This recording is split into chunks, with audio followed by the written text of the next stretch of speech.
Bonjour à tous, bienvenue dans cette nouvelle vidéo où nous vous proposons d'aborder la nécessaire articulation entre votre démarche d'adaptation au changement climatique et votre document de gestion, celui de votre aire protégée. Alors, en guise d'introduction, donc le document de gestion et la démarche d'adaptation au changement climatique que vous propose NatureAdapt, ce sont donc deux démarches de réflexion qui peuvent s'alimenter l'une envers l'autre. Alors, sur votre aire protégée, vous pourrez rencontrer deux cas de figure. Un premier cas de figure où vous serez en cours de renouvellement de votre document de gestion. Et donc, vous aurez sans doute la possibilité de pouvoir mener de front les deux démarches de manière concomitante et donc intégrer directement dans le processus d'élaboration de votre document de gestion les fruits de vos réflexions dans le cadre de votre démarche d'adaptation. Deuxième cas de figure dans lequel vous pouvez vous retrouver, c'est que votre document de gestion est déjà rédigé et est en cours de mise en œuvre. Et dans ce cas plus précis, vous serez sans doute amené à intégrer les résultats de votre démarche dans un second temps, une fois que vous aurez abouti les réflexions sur votre démarche d'adaptation. Alors, ça peut se faire sous différentes formes. Je pense notamment sous la forme d'un avenant ou d'une annexe à votre document de gestion en cours de mise en œuvre. Donc, ce qui est à noter, et ça c'est plus pour faire le lien avec votre démarche d'adaptation, c'est que le document de gestion, dans tous les cas, est une base, le document source pour mener votre démarche d'adaptation. Alors, la deuxième question à laquelle je vous propose de répondre, c'est pourquoi articuler du coup la démarche d'adaptation avec votre document de gestion.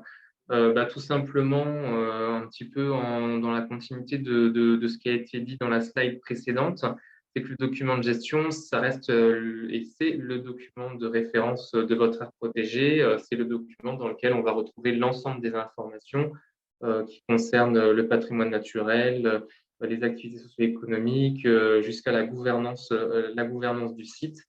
Et donc, voilà, ça reste un document dans lequel on a toutes les informations qui peut constituer le point de départ aussi pour votre démarche d'adaptation au changement climatique. La deuxième argument, c'est que votre document de gestion est un document qui a une valeur réglementaire. Et donc, forcément, le fait d'articuler votre démarche d'adaptation avec votre document de gestion, ça peut conférer aux mesures d'adaptation, à votre stratégie d'adaptation que vous aurez définie, une valeur, un poids réglementaire et donc faciliter aussi l'obtention de moyens pour la mise en œuvre de vos mesures et plus globalement de votre stratégie d'adaptation de votre gestion au changement climatique. Et puis aussi, pour terminer, un point qui n'est pas à négliger, le fait de pouvoir mener aussi les deux démarches de front et de les articuler, c'est aussi une manière de pouvoir optimiser d'une certaine manière la mobilisation de vos acteurs et d'aller les voir, on va dire, une seule fois et éviter ainsi de les surmobiliser et de garder aussi une certaine lisibilité dans votre message et dans le travail de gestionnaire pour éviter de perdre, on va dire, les acteurs du territoire par rapport au message qu'on pourrait souhaiter faire passer en tant que gestionnaire. Alors, qu'est-ce que ça apporte d'articuler votre démarche d'adaptation avec votre document de gestion?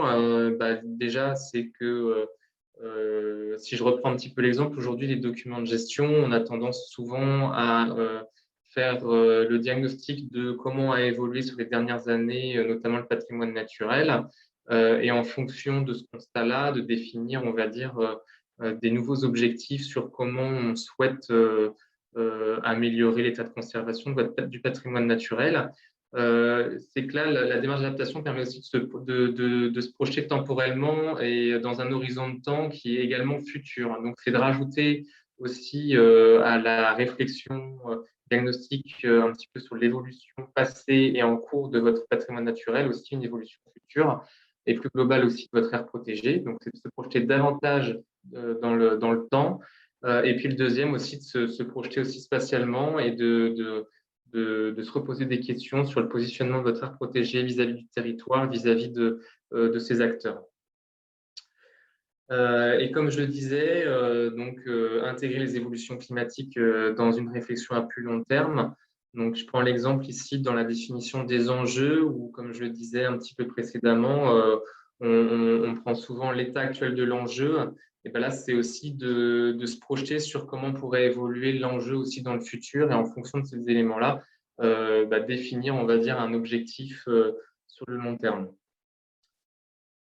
Donc, quels sont les principaux ponts entre les deux démarches? Donc là, on est plus un petit peu sur des aspects plus concrets sur comment articuler et intégrer les deux démarches. Donc, d'un côté, la démarche d'adaptation au changement climatique. Donc, le modèle que vous propose Life Nature Adapt, c'est d'avoir une partie diagnostic de vulnérabilité et d'opportunité qui comprend à la fois l'analyse du climat, l'analyse de votre vulnérabilité et puis le récit prospectif de votre aire protégée et ainsi également le plan d'adaptation qui comprend du coup, votre stratégie puis les mesures d'adaptation. Et puis en face, vous avez votre document de gestion où on retrouve également une partie de diagnostic du site pour le patrimoine naturel, sur l'environnement au sens global avec les activités socio-économiques. Donc avec un état des lieux, la définition des enjeux en fin de diagnostic et puis aussi forcément une partie stratégique et plan d'action avec les fameux objectifs long terme, les objectifs opérationnels et puis l'ensemble des actions opérations que vous souhaitez mener.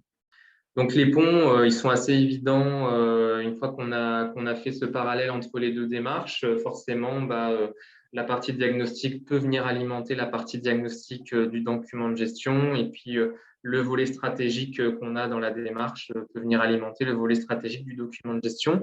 Et plus précisément, là, je vous montre les ponts qui peuvent venir alimenter dans l'état des lieux du document de gestion. Vous avez une partie climat et donc c'est l'occasion aussi d'y ajouter ou en tout cas d'avoir une partie climat qui soit plus complète, plus développée que ce qu'on peut faire jusqu'à présent en y ajoutant du coup les perspectives liées au changement climatique.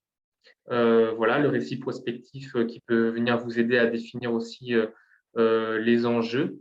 Et puis, voilà, forcément, sur la partie volet stratégique, dans la définition des objectifs, et puis voilà, coupler aussi les mesures d'adaptation avec votre plan d'action, votre plan opérationnel dans votre document de gestion. Donc, une autre manière de le schématiser, c'est voilà, ce schéma où vous retrouvez la schématisation on va dire, du document de gestion qui est en cœur, hein, qui est cyclique avec l'état des lieux, les enjeux, les objectifs à long terme, objectifs opérationnels, résultats de gestion. Et vous avez du coup les différentes étapes diagnostic, plan d'adaptation, en rajoutant aussi la partie mise en œuvre qui est importante aussi à ne pas oublier. Voilà, même si la démarche Nature Adapt, c'est surtout de vous proposer déjà de faire le diagnostic, le plan d'adaptation, donc d'être vraiment dans un petit peu une étape un peu plus de planification, et après d'être vraiment dans cette aussi dans la finalité de tout ça, bien sûr, ça reste la mise en œuvre. Et donc d'évaluer aussi la mise en œuvre et après de refaire la boucle. Donc dans le même état d'esprit, on va dire que la culture document de gestion, en tout cas celle proposée par la méthodologie actuelle. Pour finir, pour conclure, en tout cas, les avantages de pouvoir articuler, alors quel que soit le moment où vous en êtes hein, dans votre document de gestion, hein, c'est toujours intéressant d'articuler les deux démarches parce que ça vous permettra, en tout cas, c'est un petit peu le recul que le retour d'expérience que nous, on peut faire, en tout cas à la LPO, pour avoir fait le travail, c'est que ça permet de prendre du recul sur notre métier de gestionnaire, sur la gestion qu'on peut mener jusqu'à présent, et puis notre rôle au sens global pour aussi, la finalité de tout ça, c'est aussi changer notre vision, notre façon de gérer notre site en ayant pris en compte les aspects changement climatique. Donc maintenant, c'est à vous de jouer.